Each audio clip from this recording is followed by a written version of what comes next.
Gabi mga ka-DA, nanap ko ibang kong i-share ninyo nga ako na discover.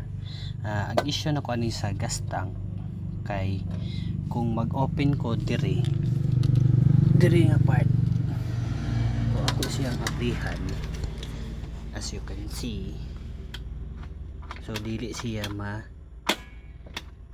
automatic open. So kinahanglan pa nako ablihan ang pultahan para ma-access na ko ni. So ako siyang ablihan kadali.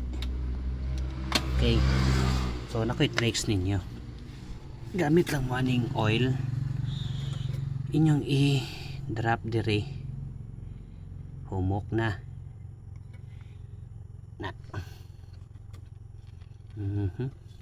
humok na egoman kaning lock diri inyo nang i-adjust gamay ana o kani iubos ni kay murag silbi mo ni ang spring. Pwede na po mo mag DIY mo og spring. So ako ni sa i-down na inyo na pong tansyahon. So ako siya ibalik, op gahi, so di bangga siya. So adjust sa gamay lang. Okay, so ating testingan mga ka-DA. Op, ibalik.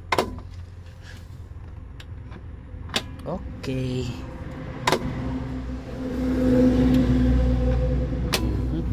So kani inyo i-adjust mo silbi mo man ang spring or basta putangan oil o kani. Okay, balik.